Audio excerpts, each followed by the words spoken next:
I did a Google I did a Google search. The first hit that came up was, what professional football team did Justin Phillips play for? And obviously that wasn't the right person. But I scrolled down, found the Columbia University Justin Phillips, the one who chairs the political science department and who joins us tonight. Originally from Nevada, Justin earned a BA in economics from Lewis and Clark College in Idaho, then followed with a PhD from UCal San Diego. There he was trained in citizen initiative direct democracy by folks including Elizabeth Gerber of the University of Michigan. He found the subject fascinating, an important part of the political system in California. He now teaches a graduate seminar on the topic. My search also yielded a lengthy list of appointments, accomplishments, awards, grants, and publications. But comments Justin authored and shared in conversation caught my fancy and seemed more relevant for this evening. So here's a few samples. A tool, a good way to reform the political system, but not present in the South because the power structure feared low-income whites and blacks. Among states that provide for citizen initiative, the relationship between partisanship of elected officials and policy disappears. Access to the agenda in the traditional legislative process is highly restricted. In these jurisdictions, voters have little recourse against unresponsive elected officials other than attempting to vote the incumbent party or the governor out of office. And finally, by allowing citizens to both propose and adopt changes to the status quo, the initiative process ends the monopoly that the legislature usually enjoys. So enough samples. Justin, if you're ready to roll, the mic belongs to you. Many thanks for being with us tonight. All right. Well, thank you very much for having me. Can everybody hear me? Yes. All right. So it's a pleasure to be here. I'm currently department chair at Columbia in the political science department. So as I was saying to some folks earlier, I'm very happy to think about something besides administrative work, which is what has consumed my life for the past 2.5 years.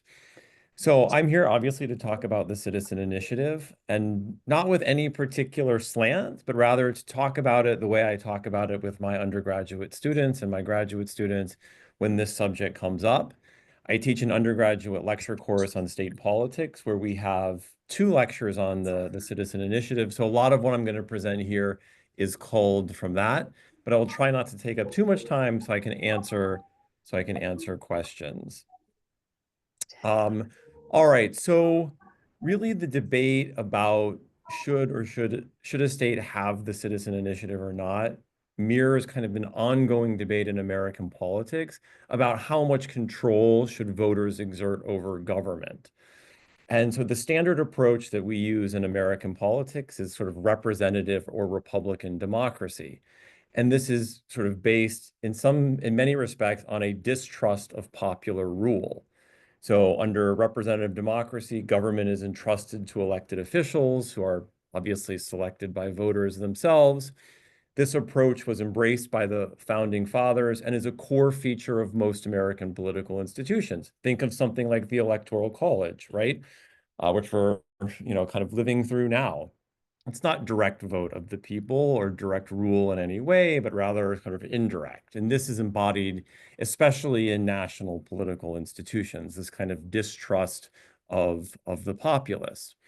And when you leave national political institutions and go to the state and local level, you see more of an embrace of popular rule, but doesn't obviously replace representative or Republican democracy. So the alternative to this form, and what we're here to talk about today, is what we would call pure or direct democracy. And the citizen initiative is one type of direct democracy. This is what I will focus on, but I'd be remiss not to mention that there are other direct democracy institutions that we use in the United States.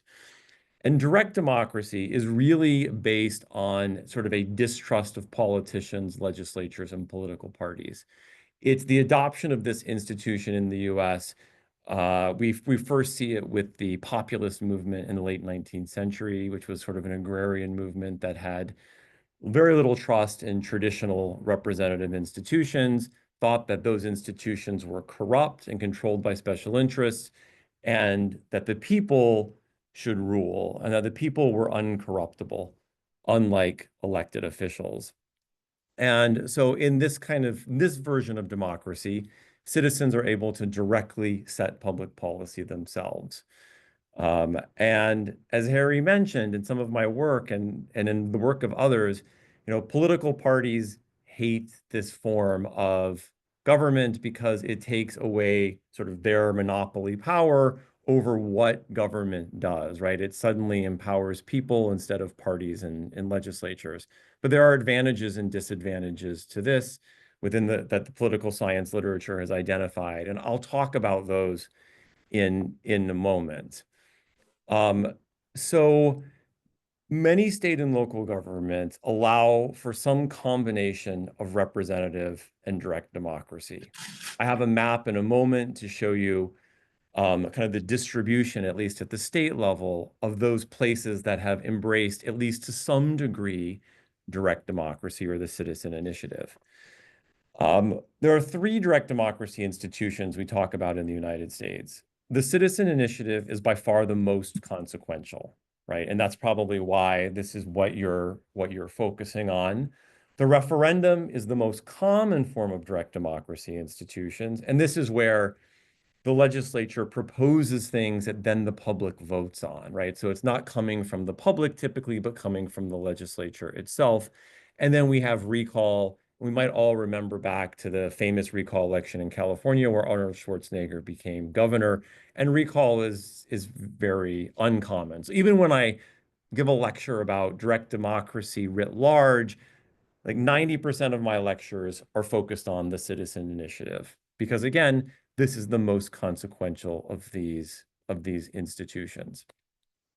So you probably know this based on your survey, based on this answers to the survey question, but I just want to make sure we all understand what the citizen initiative is.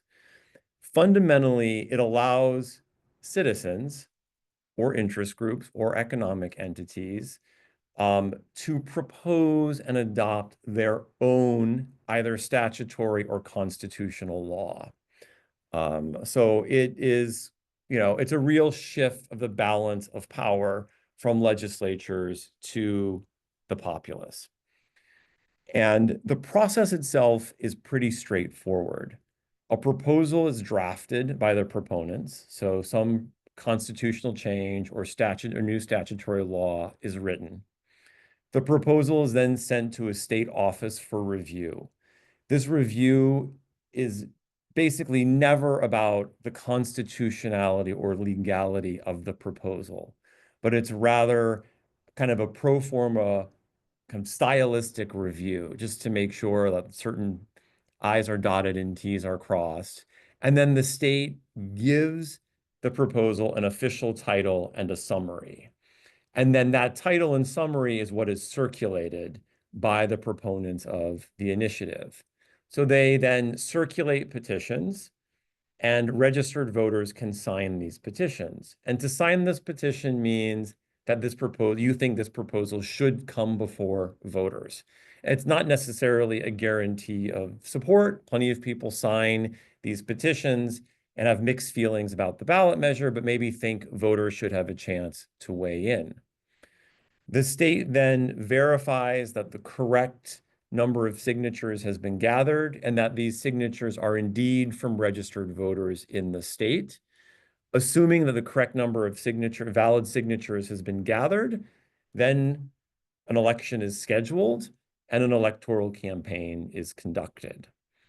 So the process is straightforward, but the process is not easy or not inexpensive, right? And one critique that people have of this process is that it takes a lot of money in order to do it, right? So, just to collect the necessary number of signatures, most folks have to use some kind of professional signature gatherers who may charge $1, $2 per signature, right? And then campaigns and so forth. So it doesn't always look like grassroots democracy, even though populists and progressives who champion this reform, that's what they envisioned.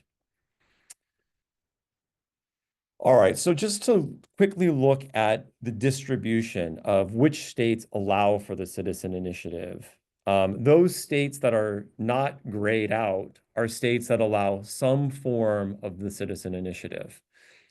And what you'll see, a couple things the first thing that will probably jump to your mind is, whoa, all these states west of the Mississippi allow for the citizen initiative, and east of the Mississippi, it's incredibly rare. Or maybe incredibly is a strong word. It's relatively rare. So we have some explanations as political scientists as to why states in the West were more likely to adopt this institution than states in the East.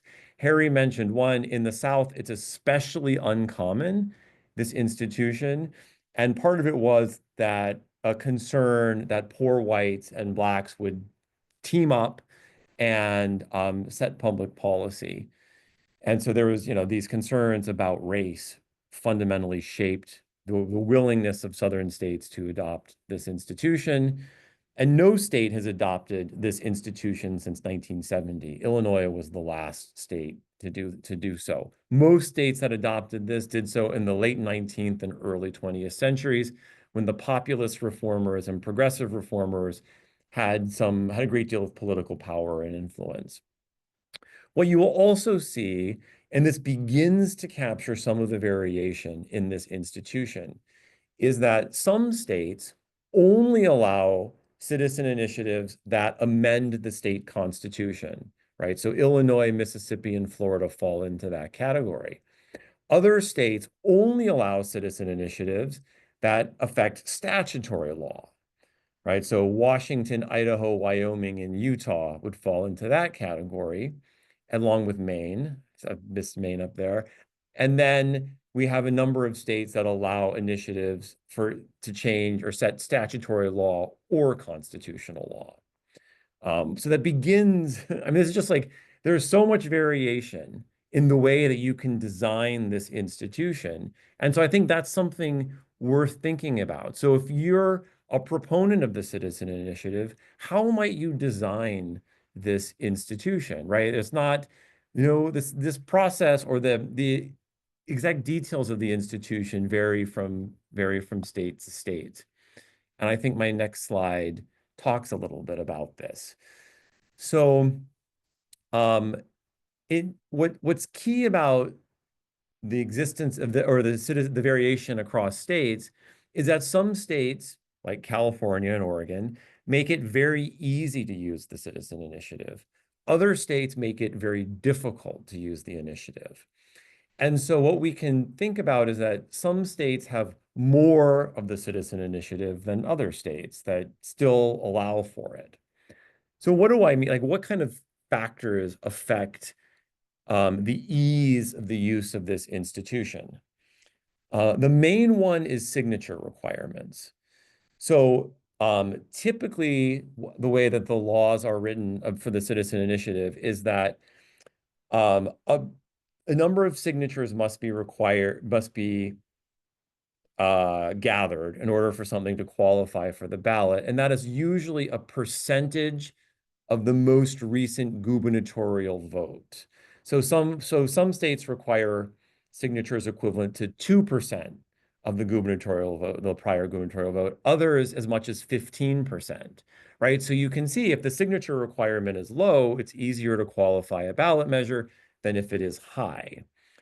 Some states require geographic distribution so that, all of your signatures maybe can't come from the research triangle, but they have to be distributed in some geographic fashion across the state, which you might want because it would signify a broad geographic support for a policy, or you might not want because it's going to make the process of qualifying a ballot measure more difficult.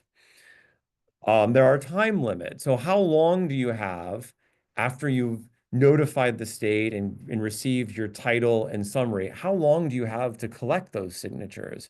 In some states, there might be no time limit. In other states, it might be you have 80 or 90 days.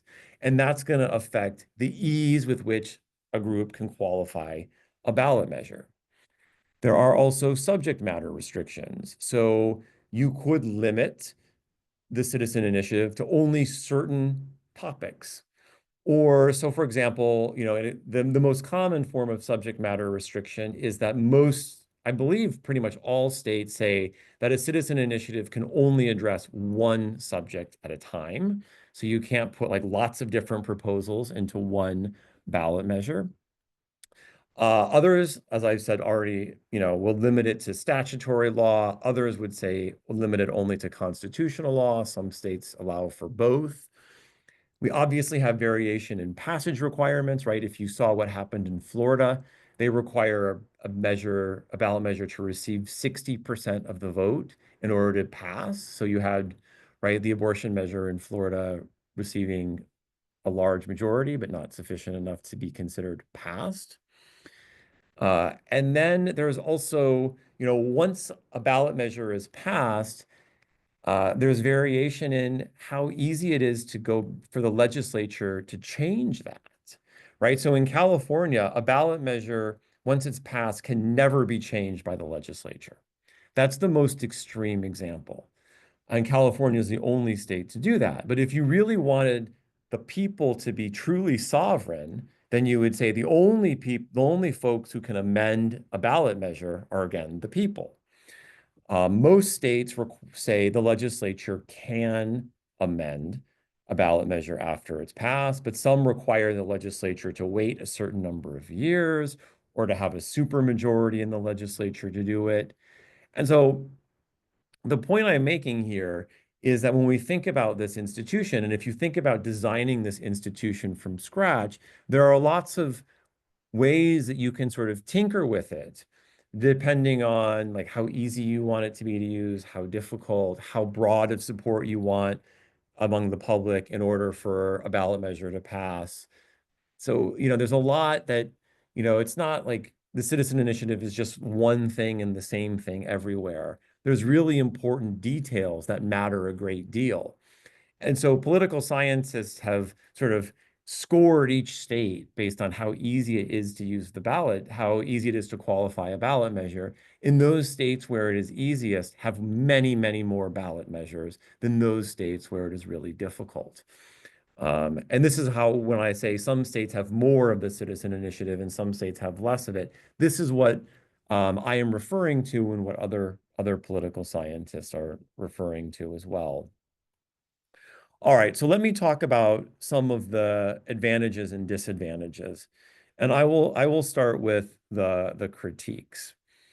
So the number one critique made about the citizen initiative and ballot measures broadly is the issue of voter competence. So what critics argue is that voters are not knowledgeable enough to vote on public policy issues, right? Sometimes ballot measures are maybe more straightforward and easier to understand, like, should a right to an abortion be codified in the state constitution? Other times it might be more complicated matters. And so critics say voters don't have an incentive to learn a lot about ballot measures. We hear this critique all the time that Americans don't pay that much attention to politics. They don't know a lot of basic information about politics. So critics would say, look, given this, like, why should voters who don't know or care much be weighing in on matters of public policy? Ballot measures also lack traditional heuristics, which we think matter a great deal. Oh, my ampersand is missing there. One of these would be partisan labels, right? So we think about part of the way that voters make decisions when they go into the voting booth is that they understand what a Republican is and what a Democrat is, and so they can use these labels to sort of vote their preferences. When it comes to citizen initiatives, we don't have that kind of partisan cue. And as political scientists, we know that cue really helps people make decisions. It's an information shortcut, if you will. So people don't have to do lots and lots of research in order to kind of come close to voting their preferences and interests. There's also not like an incumbency heuristic, right? So we don't know, like you can't sort of blame the incumbent, maybe as people did with President Biden. You're sort of really weighing in on a new policy. All that being said, there are a lot of information sources that are available to people when it comes to ballot measures. So there are the summary of the ballot measure that's written by the state. Most states that have direct democracy send out ballot pamphlets or that have the citizen initiative that summarize that provide like the text of the ballot measure that summarize it. Obviously, there's news coverage, especially of high-profile ballot measures. There are campaigns that inform people what's at stake.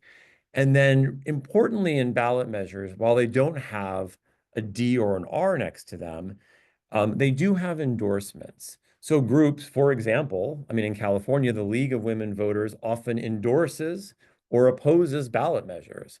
And that would serve as an information shortcut for people. Or, for example, the Sierra Club might endorse or oppose a ballot measure, or the governor might endorse or oppose.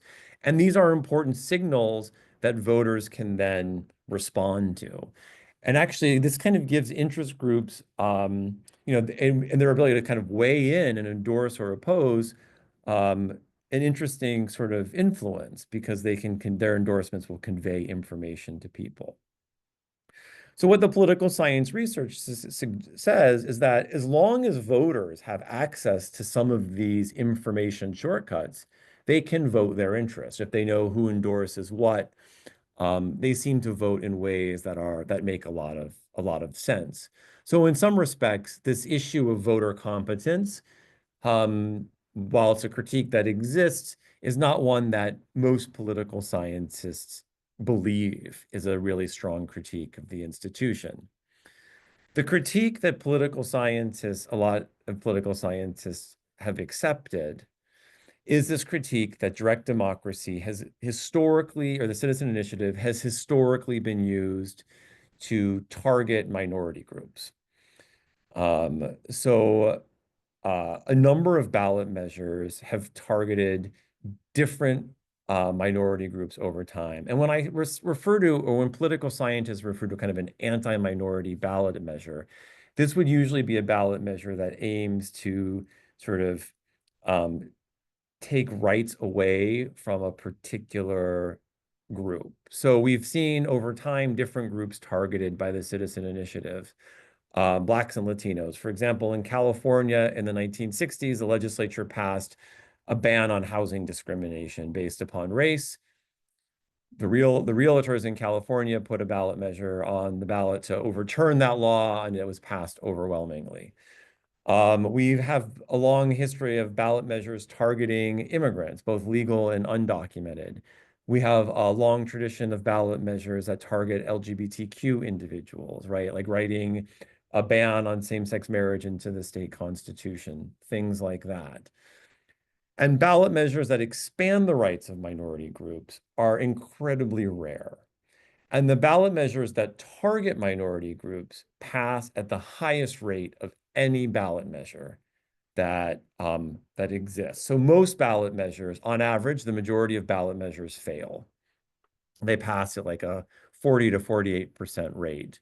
Those that target minority groups have historically passed at about a 75 or 80% rate.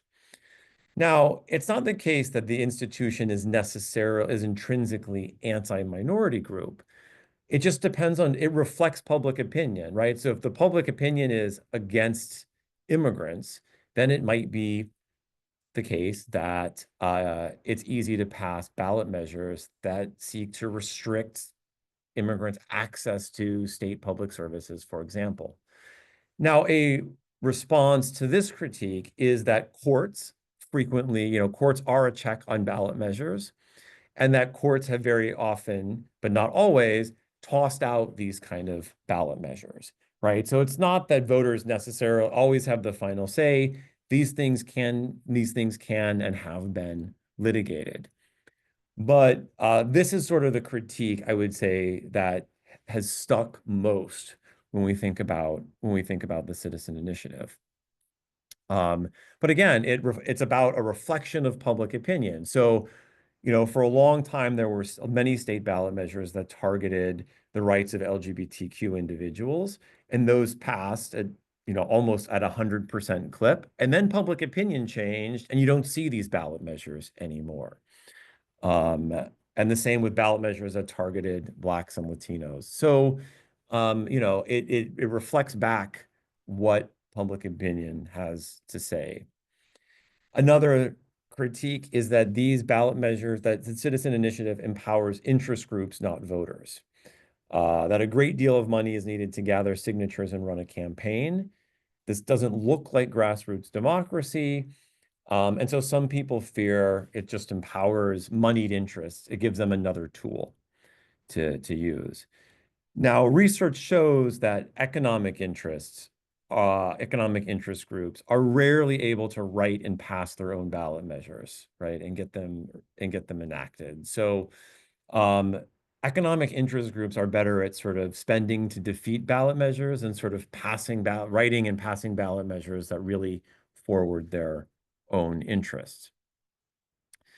The advantage of ballot measures is that, and this expectation has been along since the progressive era, the populist and progressive eras, is that direct democracy will increase the responsiveness of public policy to public opinion.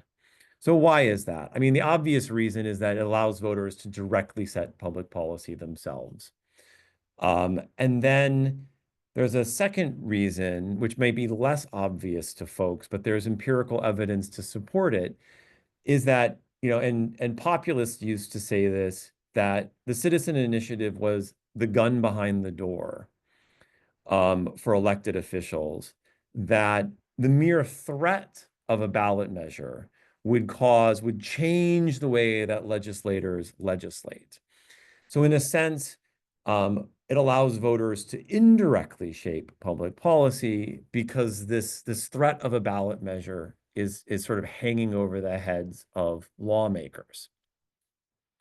And there's been a great deal of research looking at what is the connection between public opinion and public policy in those states that allow the citizen initiative, in those states that don't allow the citizen initiative. And so I've done some of this work looking at budgeting, and this is what Harry has referenced, that the citizen initiative has been used a lot to shape budgeting.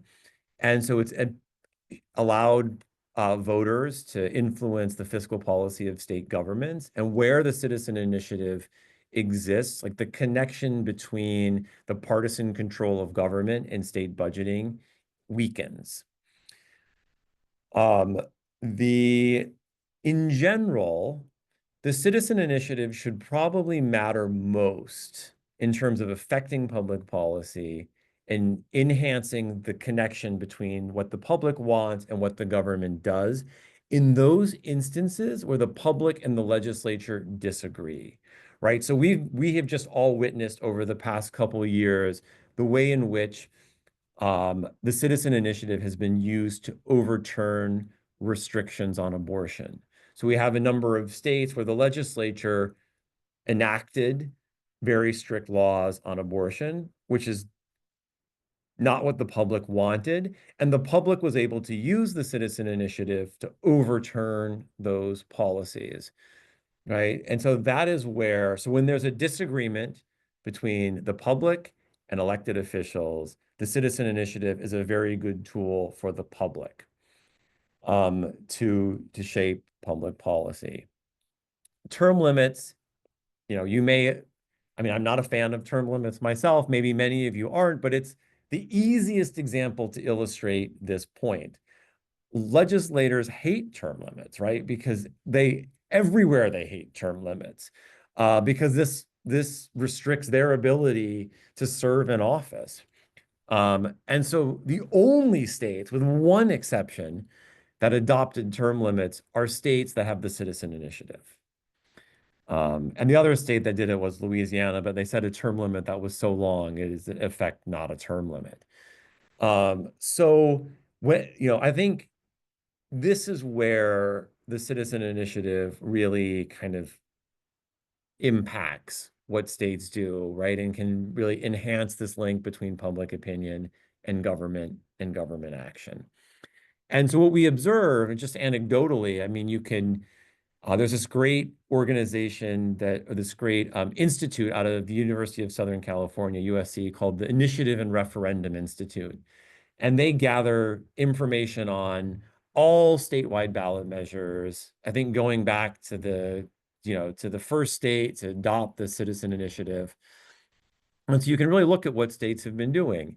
And I would say what the citizen initiative does is it allows voters to adopt more liberal policy in states that are controlled by Republicans. And it allows voters to adopt more conservative policy in states that are controlled by Democrats. And so, we see voters sometimes going in the opposite direction of what elected officials in their state want. And I think this really matters in states where, in this era of redistricting, where, sometimes the legislature is just destined to be controlled by one political party for the indefinite future. And, the citizen initiative is a workaround in those kind of states. And so I guess I will stop there. I think this is sort of the political science approach to the citizen initiative, that there's advantages and disadvantages. And, I'm not here to advocate any particular approach, but rather just to sort of say, hey, this is sort of what we know about the citizen initiative as political scientists. And so I guess I will cede control and stop talking, and happy to answer any questions or take comments. And I can close this.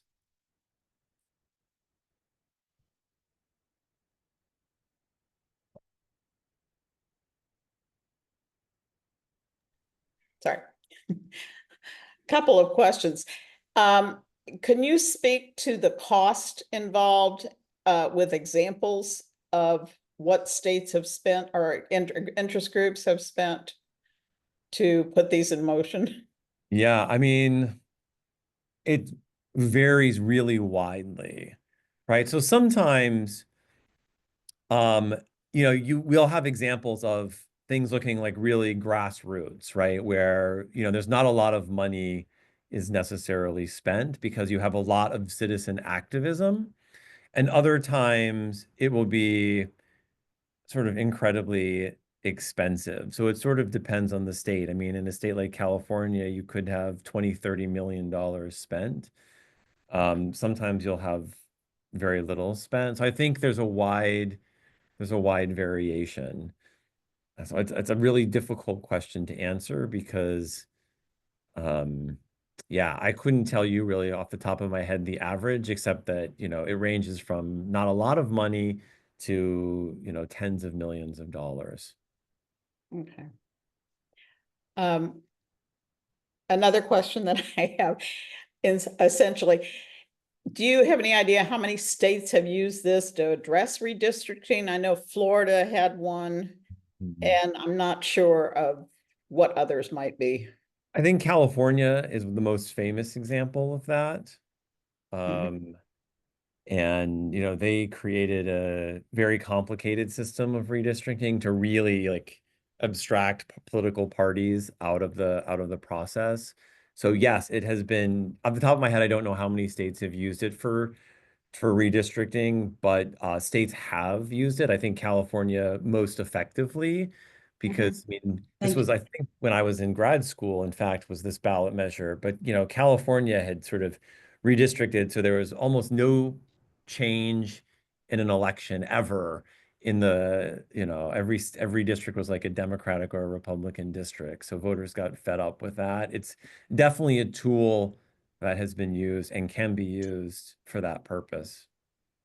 Okay. And do you know how many states have used it for statutes as opposed to constitutional amendments?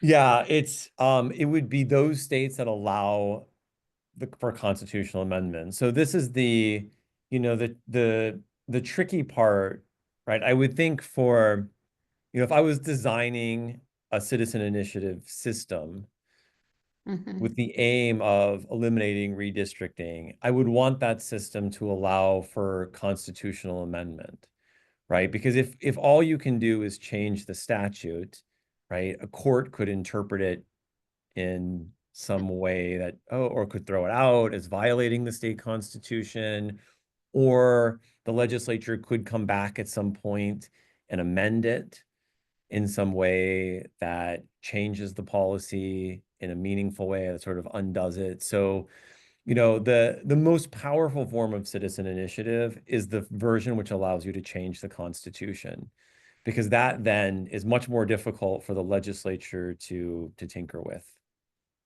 Okay. We have another question. How does the influence of out-of-state special interest groups affect the process? That is an unknowable, the answer to that question is unknowable, right? So, the Supreme Court has said that states are not able, and this has been for decades now, are not able to restrict spending. And they say it's not like candidate elections where there could be, so those sort of, and I am not a lawyer, but my understanding is that the legal justification for limiting campaign contributions has to do with the appearance of a quid pro quo.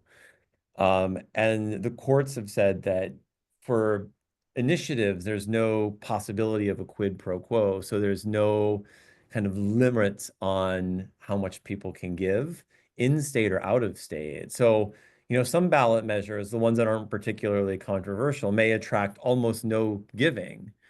Others that are really controversial might attract a great deal of campaign giving. And so there's no kind of particular rule of thumb, except that it's sort of impossible to restrict, or the courts have made it impossible to restrict spending and giving on these things. Okay. Another question. How many states have some type of ballot measures? 24. 24. But again, like some states some states very rarely use it. And some states have, 24 ballot measures in a given election cycle. So, yeah, it's almost half. It's almost half. Okay.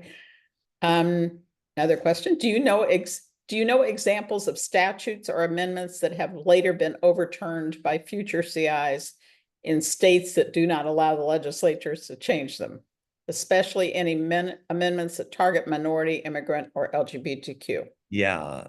So California, yes. California is the only state that doesn't allow the legislature to kind of come back and change something passed by citizen initiative.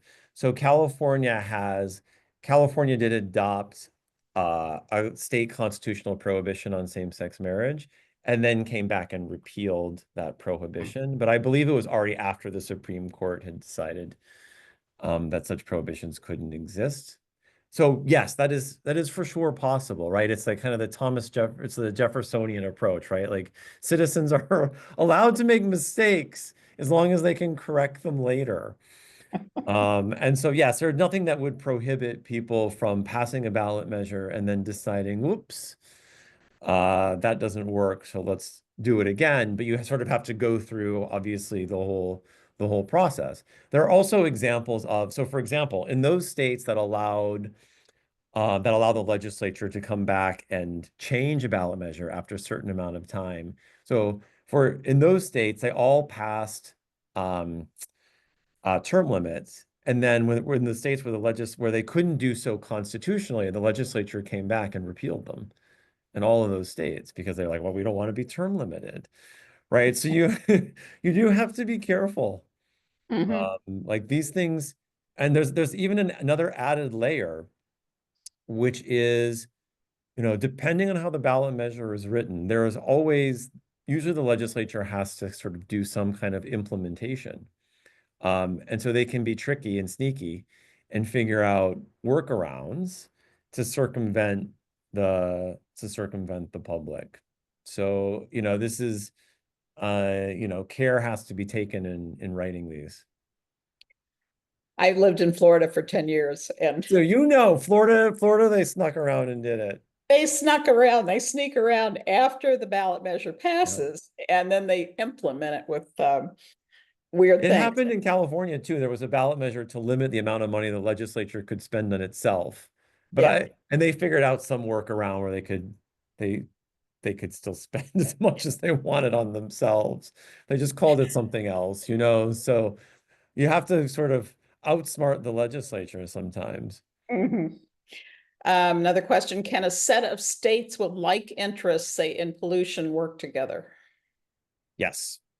And they can. It's a sort of totally different process. That's interstate compacting. In my state politics class, I have a whole lecture on it. Um, but yeah, states can basically sign contracts with one another that have the force of law, like if you and I signed a contract. Mhm. Okay. So what is your opinion of the value of CIs? Um, I like them personally. I mean, I'm not here to advocate for anything in particular, but uh I think it is, you know, I live in New York, and I sometimes think New York could really benefit because New York political system is pretty corrupt. We're a state that long had machine politics. So part of the reason that a lot of northeastern states don't have the citizen initiative is because reformers they thought the citizen initiative would become a tool of political machines. And it probably would have, because one thing political machines were really good at is getting people to the polls. So progressives didn't want to empower political machines, so they thought this initiative would be bad here, so they didn't advocate for it. But I think New York could certainly benefit. We're one of those states where like the legislature, it's always going to be controlled by for the foreseeable future. As soon as you say something's always set in stone in American politics, it then changes right after you say it. So we have to be very careful about that.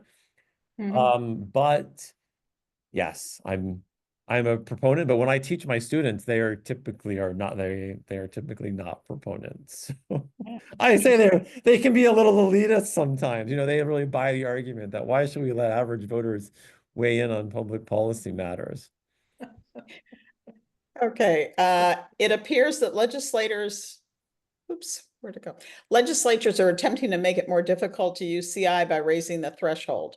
Yep. What's the prospect to get a new authorization in a state like North Carolina? That is tricky, right? You're all better experts on North Carolina politics than I am. But it is the case that, as Harry mentioned, parties and legislators don't like this thing, especially because it eliminates their monopoly power on agenda control. And so in a lot of states, they've tried to, I think Missouri has done this or they've tried to limit the ease of access to this because it's a Republican controlled state. So what is happening in Missouri is they're passing more liberal ballot measures because they can't get liberal policy through the legislature, things like a minimum wage increase.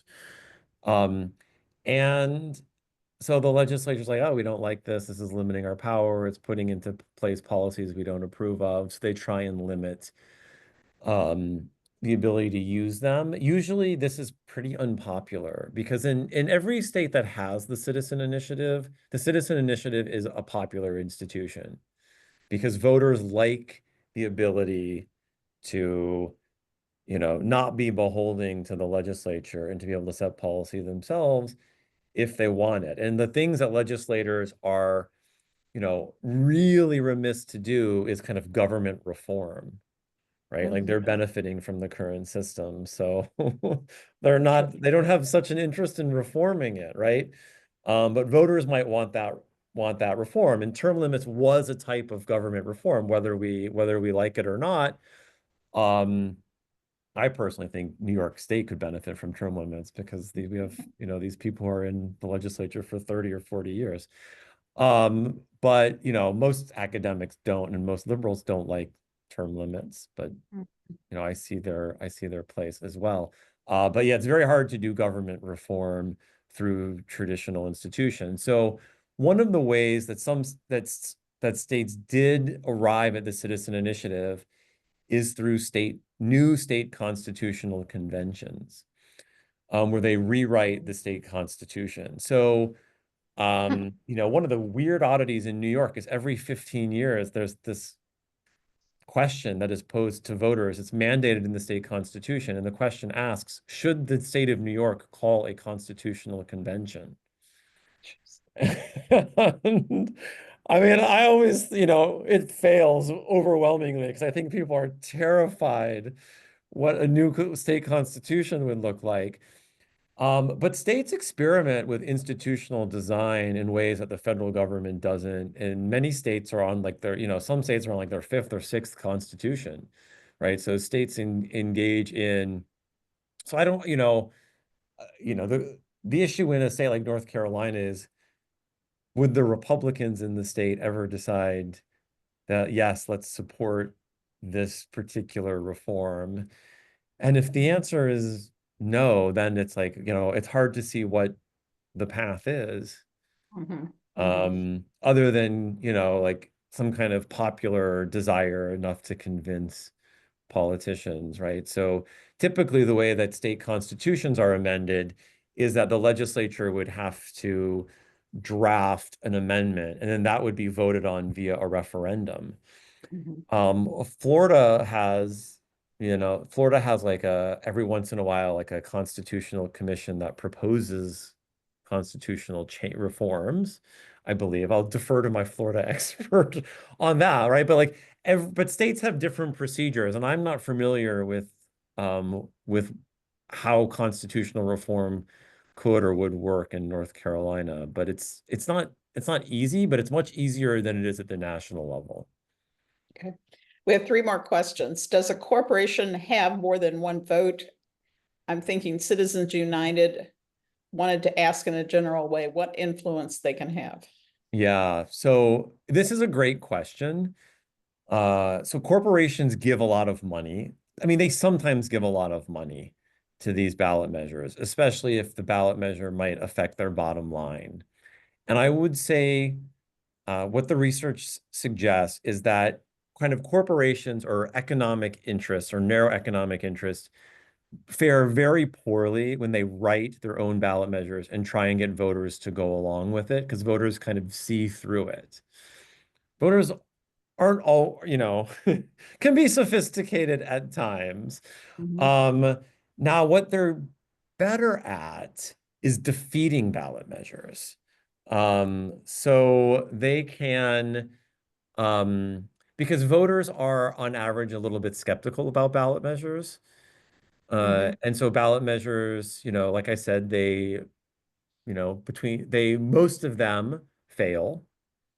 And so money spent on the no campaign is often particularly effective. So economic interests can spend money encouraging voters to vote no on something, and that's where we would see their interests. But usually they would be, they weigh in on ballot measures that would more directly affect their bottom line. Okay. Or typically, yeah, go ahead. Last question. Do you think there would be value in organizing the states of the South to go after CI, in effect, a progressive era do-over now that Jim Crow is mostly gone? Yes.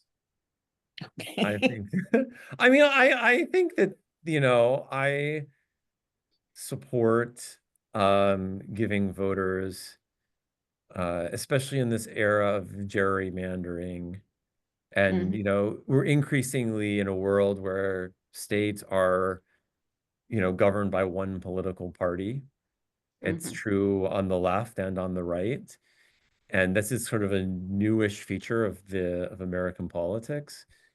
And so to give voters, in one party rule, like what is the alternative for voters? So I do think it's worthwhile, and it's worth thinking about, what should the particulars of the citizen initiative law look like? Like how easy should it be? There's, like I said, you can design these in ways that make it really easy to use or more difficult to use. And so I think that's also worth thinking about. So it's not just citizen initiative or not, but like what kind of citizen initiative law do you think is appropriate? Like, do you want an Oregon and California system where you're voting on like 15 of these every year? Or do you want a system where, you know, you get 1 or 2 every so often? And you can, I think you can kind of put your finger on the scale with the way that you write the law. Okay, thank you very much. I will turn this back over to Gay. Thank you. Thank you, Justin. Thanks so much, Linda. Justin, thank you so much. Really, I feel like I went to one of your classes, and this was super helpful. I hope my to students me. feel that way. Absolutely. It was a And, pleasure. It was a pleasure. Thank you for and an honor to speak to you all. You know, it sort of means a lot to be asked, and I hope I was of some value. And feel free to reach out if you have further questions. Absolutely. Thank you, Justin. All And right. thanks everybody for participating. We are going to have one more poll to wrap things up. And so I will ask Ariane to launch that poll for us and ask you all to this is an open-ended answer. So please take a look at that.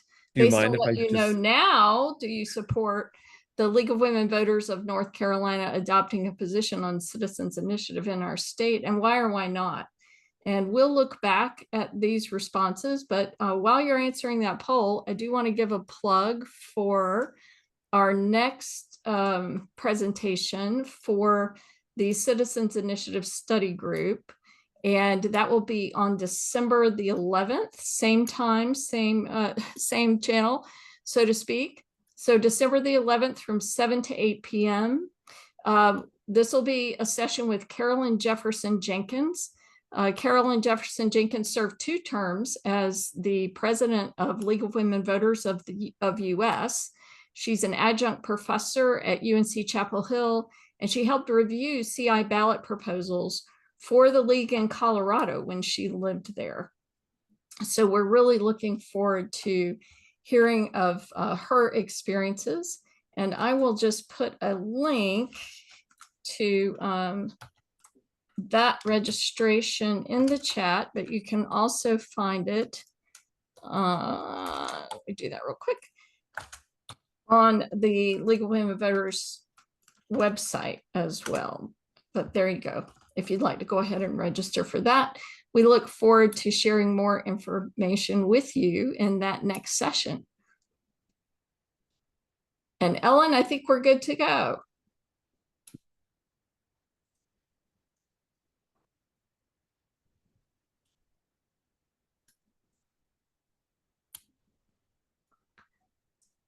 So I think that's a wrap. So thank you, Justin. Thank you, Harry. Thanks to all of the study group members.